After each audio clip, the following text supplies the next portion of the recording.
How did you? That was one of the next questions that I had for you. Was how did you first get? It's a two-parter. How did you first get to work for Vern in the AWA? And I know you wrestled him on television quite early on in the It was late actually '70s. Yeah, it was actually my first match on AWA TV. It was was the only time Greg and Vern teamed up on TV. mm, And then I think my third match on TV was against Vern himself. And that's just, you go up for TV and they say, okay, Stone and Herman Schaefer, you're wrestling Greg and Vern. And Did you find that experience intimidating, given the fact that he was Vern Gagne and Greg Gagne? No, not at all. I had already got the crap beat out of me in St. Louis by two little kids, Gary Young and Dan Diamond. And I don't know if you know, the St. Louis ring on TV was as hard as the concrete outside. And they must have given me 20 body slams and 15 back drops, and they walked away from holds. And I was beat up so bad. I'd never been hurt that bad. And they were trying to get me to quit. And then after they beat me up, I went back up in the room, and Pat O'Connor says, next tape you have Bruiser Brody. Well, I'd never met Bruiser Brody, and this is before he had gallbladder surgery. So he was like 320 pounds. And the first thing he said to me was, let me thank you now in case I can't thank you afterwards. Well, I just got beat up by two little guys. And now I got Brody. And Frank was fine. The only thing he did, he dropped me throat first in the top rope, and I didn't know how to take it.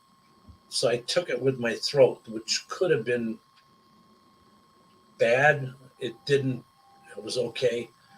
But so when I went to Minneapolis, that was a piece of cake with Vern and Greg compared to Brody and the kids in St. Louis.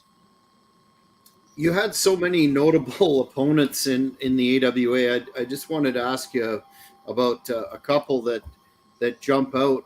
You mentioned earlier on that you were a fan of the heels, and I noted that you wrestled Patterson and Bockwinkel in tags on TV, and Bockwinkel a couple times as a single. Do you remember their style in the ring and what it was like to mix it up with quite renowned workers? Well, Nick, like I said, I got along good with Nick. So when we worked, he would let me cover him and get 2 counts on him on TV. He was stiff. I mean, when he was probably the stiffest of all the guys, where Ray Stevens was as light as a feather. Nick was not light, but Nick was fun to work with because he would do what you wanted to do. Nick was funny. When you'd sit down with Nick and say, what do you want to do? He'd say, well, if this happens, let's do this. And he'd go through a long list of stuff, and we never did any of it. But we always did the finish on the way I wanted to do it. Now, I was lucky. I got to work Pat Patterson in a sold-out show with closed circuit TV, and that was great fun to get Pat, who was one of my heroes, in front of 16,000 people and to wrestle one of your heroes. In fact, that night or the day before that, a girl who we had trained and sent to Moolah had broke her neck and was paralyzed from the waist down. And I drove to Minnie that day with Jake Milliman. And I said, I'm not taking any bumps. So when I got there, they said, you're working with Pat. So I kind of took all the bumps that we needed to take.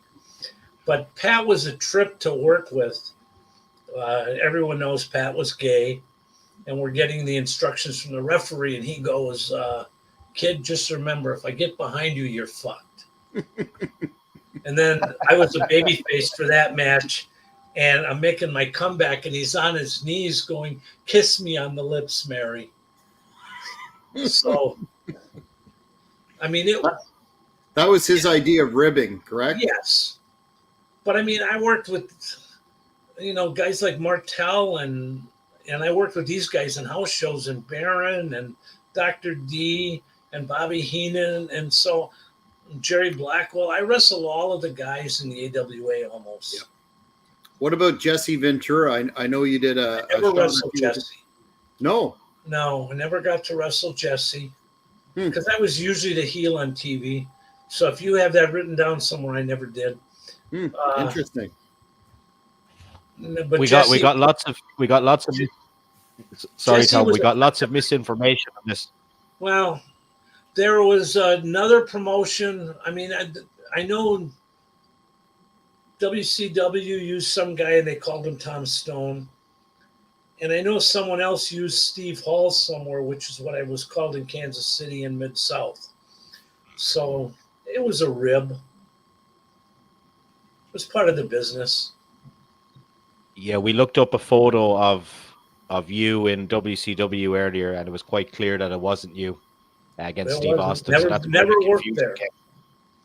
Yeah. What about the brain? You mentioned wrestling. Bobby Heenan, who of course is probably the greatest manager of all time, certainly top one or two.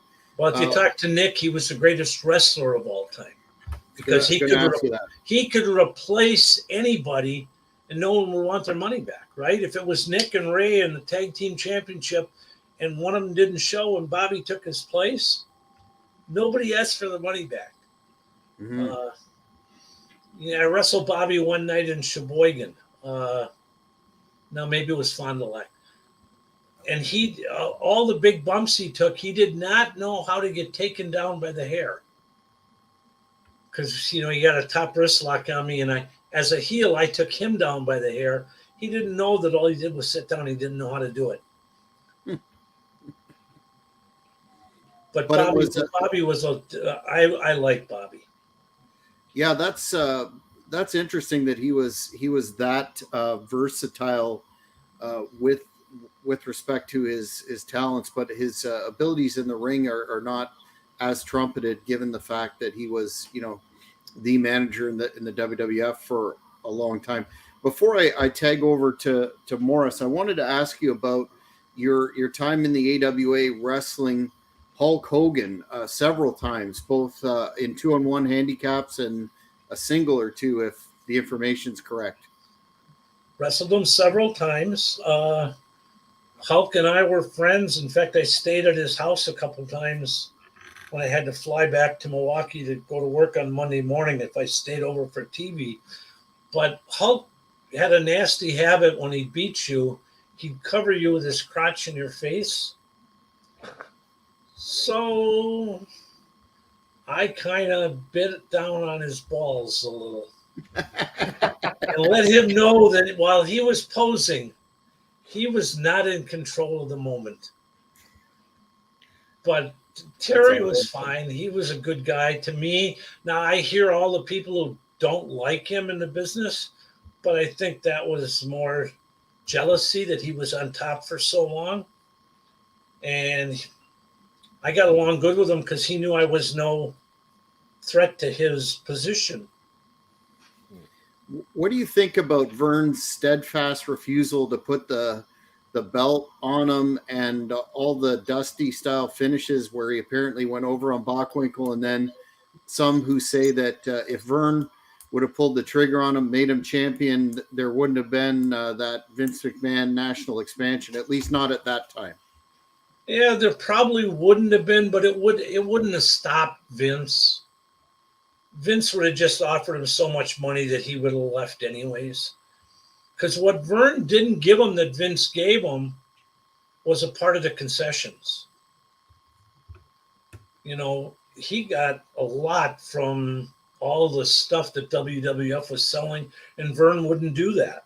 You mentioned when you went to Las Vegas, and a lot of fans, myself included, their introduction to the AWA was from the famous Showboat Sports Pavilion in Vegas and that ESPN contract. And you were all over those tapings, working, the Midnight Rockers, Rose and Summers, Kurt Hennig, a list of who's who in that period of the AWA. And it looked for a while that the AWA was, it needed that national TV.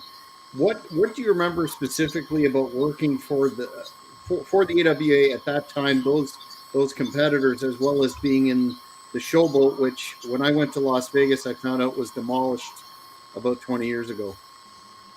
Yeah, we didn't stay at the Showboat. We stayed across the street, and we actually had a room with like 10 beds in it. So we had all the guys who I think I was flying in like 8 guys for a show. So we would all stay in that one room, and the talent level was not good at the time. I mean, they were trying to get guys like Scott Hall, who became a hell of a hand, but I got him in his second match, and I basically chewed him up for 10 minutes and then let him beat me because he had hurt Jake the Milkman the week before up in Minneapolis. So the talent level, we had Leon White, who became Vader, but the territory was already, I think, beyond repair. I enjoyed working Marty and Sean. They were easy. I mean, I worked with them in New York too. They were a lot of fun. Vegas was fun. I mean, we went there more. The wrestling was the least of our worries. We were there more to gamble. But to show you what it was like in Vegas, we got in one night at about 11 o'clock, and we went to our room, and I found a spot on the bed, and I laid down. I was beat at 11 o'clock at night. Well, Jake the Milkman's taking a shower. Well, he comes out of the shower. He doesn't dry off. He doesn't put any clothes on, and he jumps on my bed to wake me up. And I'm getting slapped in the face. It was the closest I ever went to giving a guy a blowjob. His dick was slapping me in the face. Then we went out partying that night anyways. I mean, Vegas was basically, we didn't sleep while we were there. We went out on the strip and we came back, and then you'd have your meeting in the afternoon in Greg's room. But the talent level was already getting pretty bad.